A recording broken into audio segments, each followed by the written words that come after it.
Ain't no half stepping with Marcus J. Thank you so much, everybody, for staying with us with this late hour time. Right now, it's about 10 after 9 on the East Coast here, and we're still talking about the situation with Trayvon Martin and George Zimmerman, and largely what we want to talk about is the overall situation and how it's affecting us as a nation. And I know, K-Dot was making a point a few minutes ago about money. I'm going to give him an opportunity to continue on the point he was making, but then I want to take the conversation in a different direction and ask a couple of different questions. Dub, pick it up there, bro.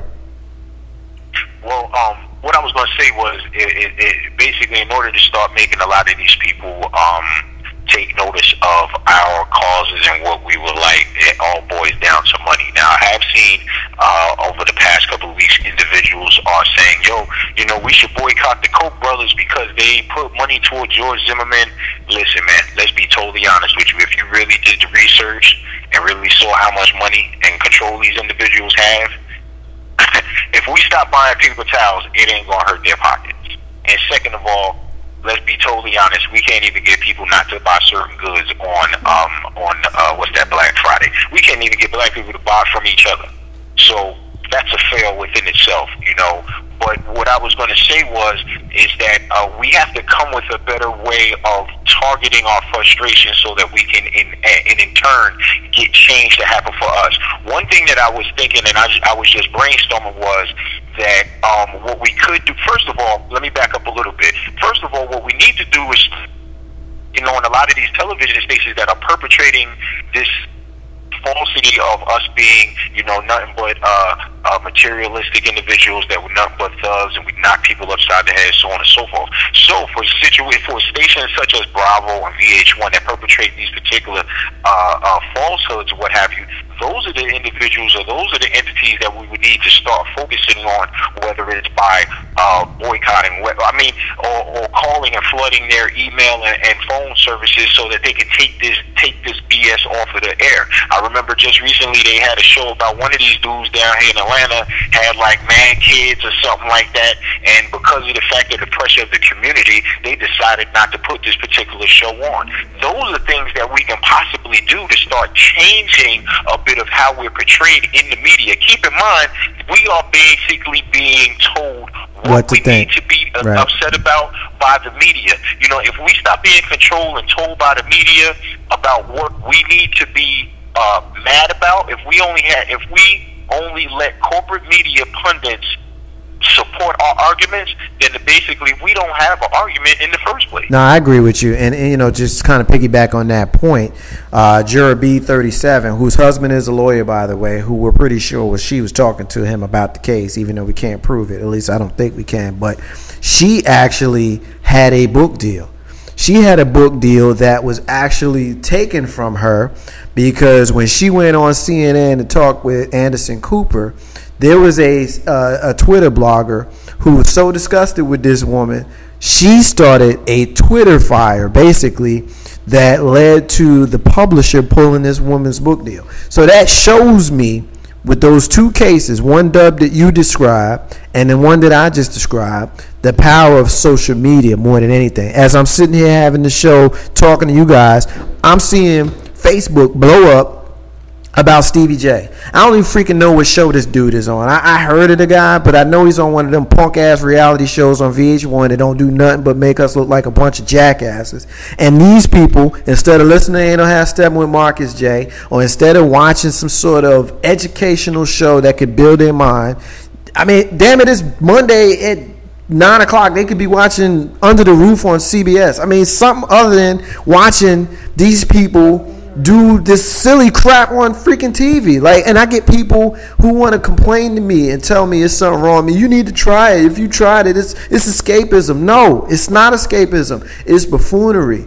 It's buffoonery. And the fact that you attach the phrase reality to it, because for me, if you just said scripted, I would have a different opinion. You may think that's hypocritical. Call me and debate it, and we can debate it. 804-402-2893. But when you attach the phrase reality to it, that's where it's different, because this suggests that this is how we roll. This is what we do. This is black men out here wilding out doing these things. So I'm looking at my wall just blow up on Facebook with all of this crap that this dude is doing, and I want to sit Stevie J and Lil Wayne down, the two of them together, and have a conversation with them, because I really feel like I could be Dr. Steve Perry and fix their asses. But I mean, it just drives me crazy. Now, see, what I want to do now is I want to change the subject, okay? And I'm gonna come to the ladies on this one first. Then I'm going to come to you last before I say my opinion. My question is, was this case about race? The diva says yes, it was. Was this case about race? And the reason why I asked that question is because there's been a lot of pressure on the president of the United States, Barack Hussein Obama, to actually say something. As we know, he's the first black president who's half white. White people, y'all get to claim him just like we do. I don't know why y'all get so mad at his black skin. Damn it, he half y'all's too. But seriously, he came out and he said some things that Senator John McCain of Arizona agreed with. I agree with. I think I can speak for most of the people in this room, if not all. They agree with. I can tell you that most black males agree with that we live in a climate where it's common and normal for a black man up to and including the president of the United States to walk through a store and get followed, to walk down the street and have the car doors locked, to be inside an elevator and have the woman inside. He gave the analogy of a white woman, but damn it, it could be a sister in there too. They see you walk in and grabbing the purse. Why? Because of what Richard Cohen said, that our country is afraid of black men. Now, I'm here to tell you, I don't know no black men that ain't doing what they supposed to be. Well, I know some. Let me take that back. But most of the black men that I know doing what they supposed to do. Carlton Banks raising his family. Jay Grizzy raising his family. Marcus J raising his family. Big Rube working multiple jobs, doing what he needs to do. Grizzy Jr. doing what he needs to do. JR doing what he needs to do. I just gave you like 5-6 brothers that's affiliated with Legacy Internet Radio, and that's off the dome. So why is it that we don't focus on the brothers that's doing what they supposed to be doing? Why don't we focus on that? It's not sensational. However, ain't nobody focusing on the fact that every single homegrown terrorist, but for the DC snipers, was white males. Ain't nobody talking about that. Ain't nobody talking about every single time you hear about pedophilia in the Catholic Church, it ain't never no black priest. So it's a white priest. So am I supposed to believe that every single white priest is a pedophile? No, I would look like a jackass if I said that. I would look like a jackass if I said that every single terrorist that blew up something in this country was a white man. But it's true. But I look like a jackass if I said it. So why are we to assume that just because you see a lot of, as they like to say, the media created phrase, black on black crime, which is bullshit, again, because we know that you do stuff where you at. So if you go to Chinatown, what you gonna get? Chinese on Chinese crime. You know what I'm saying? So this gets me fired up because, we live in a country where, you got a lot of black people that walk around scared of white people. And that pisses me off because you come from royalty. You come from education. And you come from pride. And you come from power. And you come from a place where we take care of each other. You know what I'm saying? And you see the generation before us, right, that didn't carry that throne. You know why? Because they saw the power of the generation before them. What they do to that generation, they killed their asses. They killed King, they killed Evers, they killed Malcolm X, and everybody that came behind them got scared. So now what we got is we got a bunch of punk asses now who don't want to say nothing, who don't want to do nothing. Last point, Dub. Last point. I saw a picture earlier today that I've seen many times in my life. Picture with Muhammad Ali and Jim Brown and Kareem Abdul-Jabbar and all of these cats, right? In the 60s, social activism, doing things for the people. Why? Because they lived it and they did it, right? You know what would happen if LeBron James and Dwayne Wade said today, you know what, we opting out of our contracts right now because, or when they can, and we not re-signing in Florida, the Miami Heat, until they abolish the stand your ground laws. And it's 25 states that got it. All right, cool. I'll go play someplace that ain't got it. It's not like they're not gonna still make their money. They're gonna still make their money. They're gonna still make their money. But ain't nobody trying to do that. What's up with that? Duh, pick up there, man. Well, what I was gonna say was one, you know, in regards to the generational thing, what happened was that the generation after that particular time frame of Malcolm X, Martin Luther King, Medgar Evers, those individuals, basically the government or the powers that be basically said to those that wanted to follow in those footsteps was either we gonna put you in jail or we gonna kill you. So basically they got scared, and what happened was from the 70s going into the 80s, it started to become more of a me type of mindset where I can do some things to better and put some money in my pocket. So that's pretty much what happened to the generation after King and Malcolm X. Now in regards to the money, I agree right along with you, but here's the thing. You were speaking about, you know, terrorists, so on and so forth. This is the same media that we rely on to get our information. That when I say the word immigrant, what's the first thing you think about? You think about Mexicans or Latinos, but what we don't realize is that basically a lot of the illegal immigrants that are here in this country are from Sweden, from Holland, on work visas that have been expired.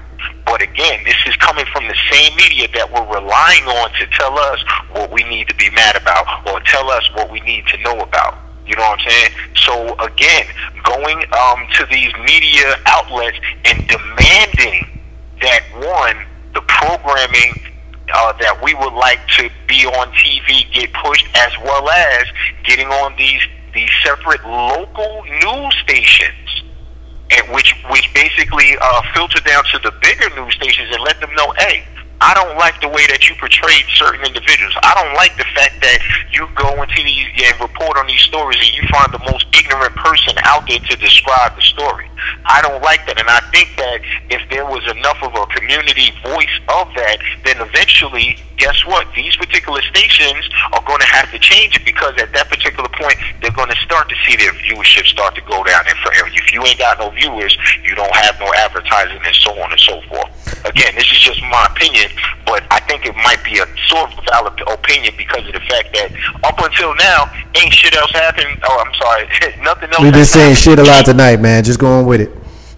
Nothing has changed. Again, this particular Trayvon Martin situation is just one iota of things that have happened to us in the past. And again, what I said in a couple of shows before is that probably a month from now, we're going to be talking about something similar or the same thing that we've been talking about. We have to do something different if we have to do something different so that we can get a different result. We getting a hit on the MixLR page. We got Cass Chambers, who says that they feel that it's about race the whole time.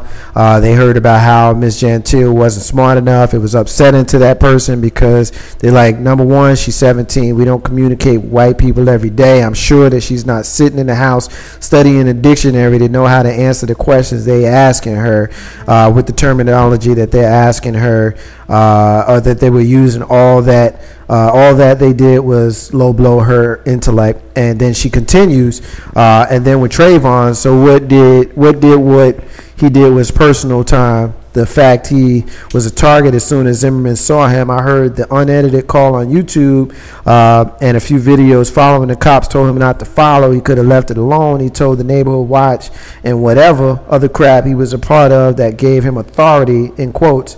And he took it straight to the head, man. And she's letting us know who she is, y'all. That's S.Y. Butler's daughter. And we know how S.Y. Butler rolls. #1 fan legacy internetradio.com. We appreciate it, Cass. Thanks for listening. We appreciate it. We love your mama, by the way. We love her. She ain't getting no more candy. We love her. Brandy, we said a whole lot. Why don't you just kind of pick up and get in where you fit in, girl? Well, I was just saying we don't know what happened to the activism. A lot of things happened. Of course, there was Vietnam that killed off a lot of our black men. There was with crack cocaine that happened in the 80s. All things that may have or may not have been, depending on if you believe the conspiracy theories, things that were made to kill off our black men, to make us scared, to keep us down. So a lot of us don't know our heritage. A lot of us don't know our African pride and all of those types of things. So a lot of us don't know what we're fighting for anymore. A lot of people are just straight ignorant. They are the ones on there watching Real Housewives of Atlanta and those TV shows because that's what they know. They don't want to know anything better. They don't try to learn anything better. So we're looking to those people to try to make an impact on this world and make it a better place. It's not going to happen. Diva? I agree. I think that the masses of people, not just black, but the masses of good people out there need to get together and make a change, because one or two people calling the radio station, as K-Dub was saying, is not going to make as much of an impact unless it's a large number of people saying, I want this changed. I don't want to listen to that kind of stuff. I don't want to watch that kind of stuff. And as for, you know, what happened to the social activism, we thought the struggle was over when we started getting jobs and homes and all that kind of stuff. We felt like we didn't have any more racism or problems. We know that's not true, right. But that's how black people started to feel. That's because Jim Crow's grandson, James Crow Esquire, took over, and the racism, you know, took on a different kind of more ominous. You know, I heard a guy say, you know, that instead of wearing the white sheets, they're wearing the black robes now. You know what I'm saying? So it's a little bit different. Now, I asked a question early on, Diva, and I'm going to come back to you because you responded very, very strongly with the question that I asked you. So I'm going to ask you more directly and allow you to expand on what your answer was. I asked, was this about race? And you jumped up quickly and said that it was, and I'm interested in hearing not just from you but from our listeners as well. 804-402-2893. But you said that yes, it's about race. Why is it about race? I feel like for you to think that race had nothing to do with this, I mean, you're crazy as hell. Now, I do agree that you shouldn't be behind this cause just because you're black. I do agree with that. Everybody of every race should be disgusted by this trial and how it turned out. But is this about race? Yes, that's how it started. He would not have pursued that boy in the rain with his little hoodie on and his Skittles and iced tea if he wasn't black. Brandy, you agree with her? I agree totally. Why do you agree with her? The same reason. I mean, if it had been a white man, they show the pictures. I go back to Facebook because I am an addict. But they show the pictures. If Trayvon had been white and Zimmerman had been black, it would be a totally different story. Well, you know, the devil's advocate would say that a lot of the break-ins were documented to be perpetrated by black males in that area. So George Zimmerman may have been justified in his profiling of Trayvon Martin. So to that, Brandy, you say what? He may have been justified. However, when he called the police to tell them about this man walking through the neighborhood, they said, stay in your car, we're on the way. Okay. That's where he should have stayed. Now the juror B37 in her interview spent a lot of time talking about George, because, you know, she referred to him as George, you know, her friend George. She talked a lot about how George felt like he was doing the right thing. He was, you know, standing his ground. He was protecting the neighborhood. So, Diva, I'm going to ask you first, and then we'll go around the crew and ask, based on the situation that we have, knowing what we know, what could, because this is a question that I wanted to ask just anybody, black, white, agree, disagree with the verdict. What should Trayvon Martin have done? What would he have done? What could he have done that would have saved his own life? What could he have done different to keep himself from catching one to the heart? I don't know what he could have done because he was being provoked. He was being followed. He had to defend himself. And I don't know how much of that fight is true with all the marks and everything. I don't know if that's true, if he beat him like that. But he was scared. He didn't know what that man was going to do. And I think they said something about he saw the gun in the jacket. I don't know how they knew all of that. I guess Zimmerman, you know, volunteered the information. But he actually saw the gun in the jacket. Hell yeah, I'm going to go off and punch him and try to make him unconscious so he doesn't shoot me. Brandy? The only thing I can say he could have done differently, unfortunately, was stay at home that night. K-Dub, what could Trayvon Martin have done differently that would have kept him alive? Not been black. I mean, he could have not approached him. I mean, I really don't have a definitive answer. You know what I'm saying? Because You know, that even though what we have taught our young individuals what to do when being approached by individuals, he pretty much followed that, and the young man still was killed. You know, I don't really know if there's an answer to that question. Kaz is still hitting us on the MixLR page. She said that we would have been on death row, nobody cares. And then when I asked what could Trayvon Martin have done to stay alive, she said stayed in the house. That's all I can say. You know, it's interesting to me when the president of the United States says that, you know, he had been followed in stores. He'd seen people close doors when he was before he was a senator, and all of those kinds of things. And he switched up his statement from Trayvon Martin could have been his son to now I could have been Trayvon Martin 35 years ago. And for me, that's what makes it even more clear, because as a young black male, I've been pulled over in the car. I've had my car searched. You know, I've been frisked, you know what I mean? I've been profiled. Like, all of this stuff has happened to me before, you know, and I would just be curious to know, for the white male who grew up in the same town that I grew up in, just a different neighborhood, but the same town, same economic background, with all things, I grew up with a father and a mother. All things considered, the only difference is literally the color of our skin. I would be curious to know if he may have had the same experience. You know what I mean? Like, does the white male give their son the speech? You know what I mean? Like, you know, when the police pull you over, this is how you act. Now, the older I get, the more not belligerent, but a little bit more confident I become, because I know my rights and all those kinds of things. And I'm not stupid either, but I'm not going to be punked either. You know, and I know that doesn't make me sound all that smart when I know that I can't win against the cops. But, you know, I have a certain level of pride that won't allow me to just take you abusing me, you know. But at the same time, like, I don't know how you navigate that. Like, that just really, to me, more than anything else, Dub, that's the thing that really, really, really scares me. Like, I know people that have sons, you know what I'm saying, versus me that has a daughter.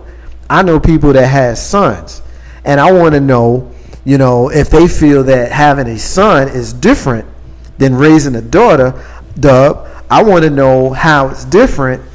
You know, because at the end of the day, you know, it seems like not only is it open season on us, it's coming from us, it's coming from them. And when it comes from them, they say, well, y'all doing it to yourselves, so what's the problem? Like, it's a lot, Dub. It's a lot. Here's my thing, is that one, I use this analogy. Of course, I personally, I'm almost positively sure that our Caucasian brothers and sisters do not have the same talk that you and I have with our young brothers and sisters, that with our young kids, as far as, you know, when you get pulled over by the cops, make sure they see your hands, talk to them in very polite tone, don't raise your voice, do certain things. I'm almost quite sure that they don't have those types of conversations. But here's something that I wanted to bring out. You know, you have a number of white people that think that we over exaggerate and we basically pump up this whole thing about racism. You want to know why? Because they don't understand it. They have never had it. You know, you and I could look at something, and me and you can both say that something is subliminally racist, and they'll say, no, it's not, get over it. But yet, these are the same people that when, you know, something is said about the Jews or the Holocaust, you know, we gotta make sure that we don't offend the Jews and the Holocaust, which is something that didn't even happen in this country. You know, we need to basically be real sensitive and walk on eggshells. But when we talk about us, the plight of black people, racism, and even the slave trade, we need to get over it, or we're over exaggerating it. But you know the difference? Here's the difference.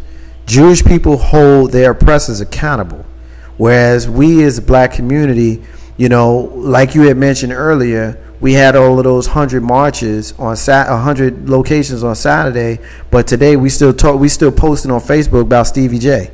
You know what I'm saying? So that's the difference. Like, you know, you know, I remember Michael Jackson had a song called "They Don't Really Care About Us," and in that song, he used the anti-Semitic word. He said, "Jew me, sue me, everybody do me, kick me, kike me, everybody, don't you black and white me." That's what he said, right? And if you listen to those lyrics, basically what he's saying is, quit dissing me, yo, for real. You don't know me like that. Quit dissing me. That's how I interpret that line. But the fact that he used those words, the Jewish community had such a big problem with it that they made him change the lyrics of the words. He didn't just mute it out. Like, he redid the whole song and muted it out, right? How many times do we hear the N-word in music, in songs? Like, we all grew up in the 80s. Everybody in this room, we are of age. We grew up in the 80s. One of our favorite groups has the N-word in their name. So we're not hypocrites here. But the point of the matter is, when you have someone who should know better, like Rush Limbaugh, and I know I bring him up again, but you should know better, who looks at our community and how we manage the usage of that word with the A versus the ER, right? And he turns it around and says, well, if they can say it, then I can say it too, knowing that he knows better. But we make it okay. We make it okay. We make it okay because we don't hold people responsible, because you know why? We taking the power out the word. We using it as a term of endearment. We the homies. You know what I mean? It's a synonym for the homies. I guess it's on us, right? Yeah. If he gets busted in his face for saying it, it's on us. Well, right? I mean, you know, I wasn't going to go here, but there was 2 stories that I saw last week that came out. White dudes using the N-word getting punched in the face. And that's the way it's supposed to work. That's the way it's supposed to work. White dude in New York, he got drunk because he had issues with his girl, and he was in a store or in a restaurant, and he was just dropping the N-bomb on the brother, and the brother tried to help him, and he wouldn't stop, so the brother laid his ass out. And I don't advocate violence. I'm not saying that this dude did the right thing. I'm not saying that. I don't advocate violence. But you know what? I understand. I understand. And what about the other one? What about the other one? You had a neo-Nazi dude. You know what I'm saying? I don't remember the state, but if you hit my wall and you go back to last week, you'll see it.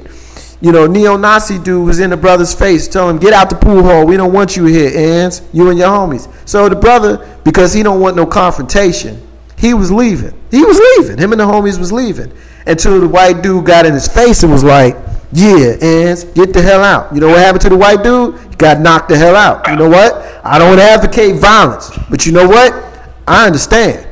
You know what I'm saying? And that's the way it should be. If you run into, hold up, dog. If you run into the homies in the hood, and the homies say, yo, what up, my aunt? I hear it in the barbershop every single freaking 2 weeks when I go in there like clockwork because I'm vain. Every time I hear that word, I got to tell them, yo, chill around me. You know, they still do it, but at least they hear from me that it's not cool. You say it to me, you get checked. That's the way it's supposed to be. You don't get to call a Jewish person the K word. You don't get to call a Hispanic person the S word. You just don't do that. But we accept it. The Hispanics are now calling each other the N-word now anyway. Yeah, and young white boys, you know, young white boys, they call each other the N-word too. You know why? Because we made it okay for them to do it, and that's not cool. That's just not cool.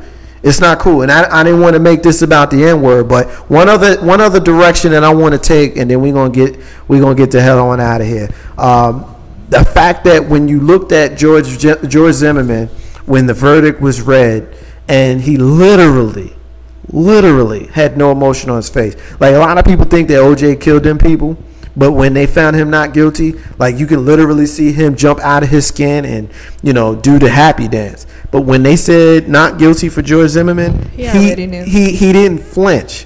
And, you know, there's some concerns about there being jury issues and jury tampering. Dope. Come to you on this one first. I'm gonna go around the room. The fact that he had no emotion, did you notice that? Did it resonate with you at all? I noticed it, and to be honest, I just let it ride. I don't really know how I feel about that. You know what? I know how I feel. I don't care. You know what I'm saying? I really don't care how he reacted. He could have jumped up for joy. He could have pissed his pants. I really don't care about George Zimmerman. You know, In regard, now you said something earlier in regards to, you know, some people out there saying jury tampering or what have you. You know what? If it was to come out later on that something malicious happened for some reason, I wouldn't be surprised. You know what I'm saying? I'm just so, I think that as an individual, and I know I'm kind of going on, I think as an individual, I'm just getting tired, man. I'm getting fatigued with this because it's something that's happening monthly, yearly, every couple of years. We're dealing or talking about this, you know, and I think it's more of a situation where now, or what situation is going to start to get us to realize that we need to start looking in the mirror and changing our community. You know, we talked about the Jews. Whenever Jewish people or something is offensive toward Jewish people, quickly it gets shut down. And I would wish that us as a community of black individuals, that we would start to do the same thing. You know, and I think that the only way that we're going to get to that point is if everybody takes a look in the mirror and says, look, I'm going to hold myself up to a higher standard, and I'm going to make sure that my immediate family, wife, girlfriend, my children, aunts, uncles, whoever, are going to start holding themselves to a higher standard. And maybe that'll start to spread like wildfire, and maybe within 10 years, 5 years, we can start to have more of a control over what's going on and how we portray it. We getting another hit on the MixLR page. Kaz says that all that's portrayed on TV is that the father is always there for his son no matter what he does. Money is a factor as well as race, what it is. You see what's on TV, you want to follow it, you know, picking up what's seen on TV, and when you see cops killing us, they get mad, but it's always repetitive. It's like the infinity sign. They shoot off their opinions about us, we react, make it true, we end up in prison or dead. It's so much. It's so much in that statement. I totally agree. It's like the self-foreseeing prophecy, where, you know, you get so much in a fight about trying to keep people from saying things about you, but then you end up living out the things that they actually say. I'm not sitting here making it all about white folk, because at the end of the day, we as the black community have to, you know, create the world we live in. To steal from K-Dub, that's his phrase. I learned that phrase from him. He said that since we was young men, you know, create the world that you live in. And I think that that's very, very true. Now, the final thing that I want to get into, and I'll come to the ladies first, Dub, then you pick up, and then I'll close it out, is what happens next? Where do we go from here? What are we going to do? One of my radio talk show mentors, he doesn't know, I've only talked to him a couple of times on the air, but he don't know, the Black Eagle Joe Madison always says that, you know, we are culturally conditioned to believe that white is right and black is wrong, and the manifestation of that is that we are conditioned to believe that we as black people are undervalued, underestimated, and marginalized in this country. And that's true. And it also means that we always have to ask the question, what are we going to do about it? We talked for the last hour about this. Now I want to know, what are we going to do about it? Diva, what's your thoughts? What are we going to do about it? That is a very interesting question. On my Facebook page, I basically put out, you know, some different things that people could do to try to address this issue. I mean, nobody has the perfect answer, but I think that we as a community, we have to come together and do something big to have impact, whether it's protests, whether it's marches, whether it's boycotts, no matter what it is, whether it's, you know, writing books or articles or being on the radio like we are, we need to do it big and we need to do it together. So I don't know the perfect answer, but I know that one or two people can't do it. It has to be the whole community. Randy? I think the best thing that we can do for ourselves is learn to have pride in ourselves, take more pride in our families and our lives. Young black men, stop thinking that you're not going to make it past the age of 25, and so that's why you live your life the way that you do. Have more pride in yourself. That's all I can say. K-Dub? You know what? I don't have an answer. I really don't. I don't have an answer. And I'm just going to go back to a comment that I made earlier, was that I don't have any confidence that it will change. You know, I don't have an answer, and there is no particular answer. You know, how many times have we had this conversation, whether on the air or off the air? So I don't really know. I really don't know.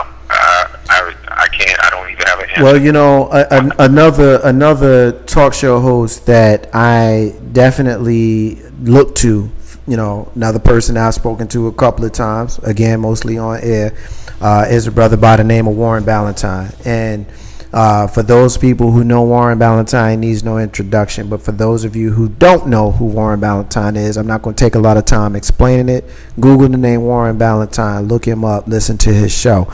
But this is a young brother around about our age who speaks very, very strongly about some of the things that we've talked about. We get into it. We do an hour, you know, socially conscious in a week. He do 3 hours every single day, Monday through Friday.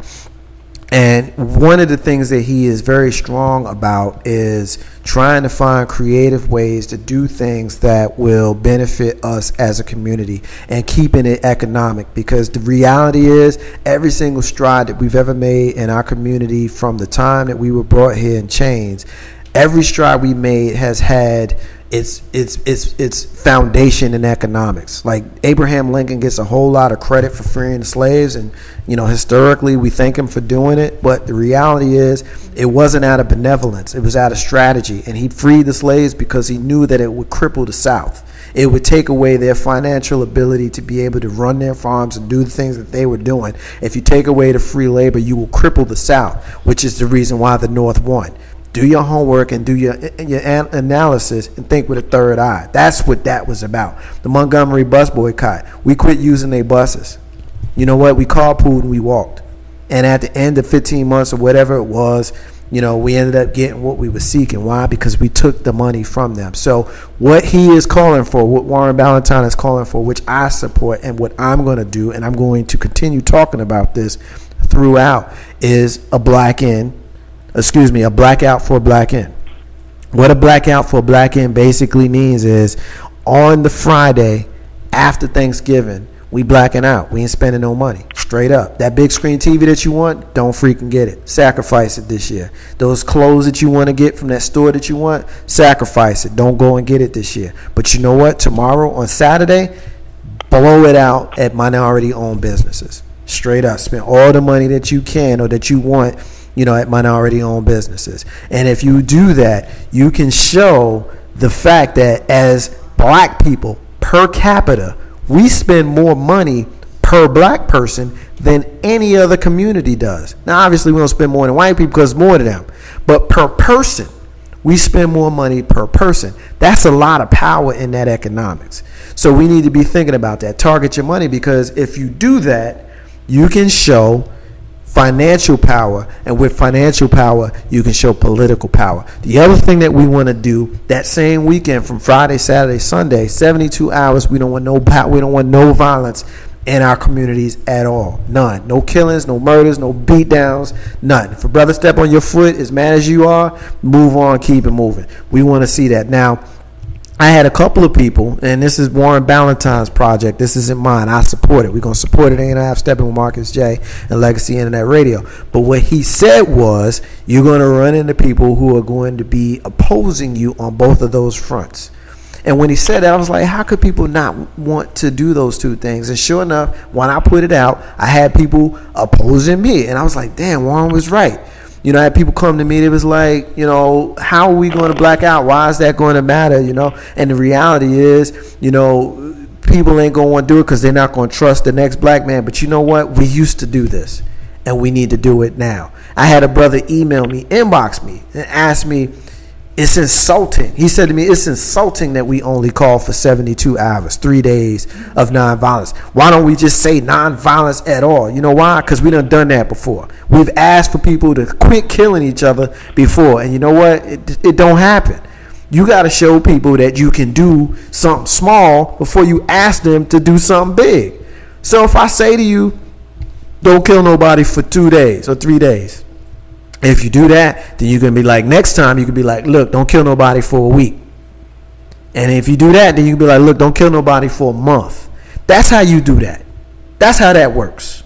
You see what I'm saying? So I'm going to go ahead and put it out there that I will support this. I will promote it on this show and on the other shows here on Legacy Internet Radio. It's something that you'll hear all the way up between now and the end of November, when this will be. Dating Pool Diva, you had a comment. Go ahead and get in before we get ready to close on out. Well, just to add on to what you were saying with, the power in economics and black business, there's a site on Facebook, Black RVA, that's basically a directory of different black businesses in the Richmond area. Also, the Williamsburg flea market, I went there this past weekend, and to me, 90% black in there. And you can get whatever you need, food, personal items, decorations, whatever you're looking for is in that flea market. So if you're looking to buy black and your excuse is, well, there's nowhere to buy black, there you go, two ways of being able to do that. And then also, I'm personally going to a march on Washington and D.C.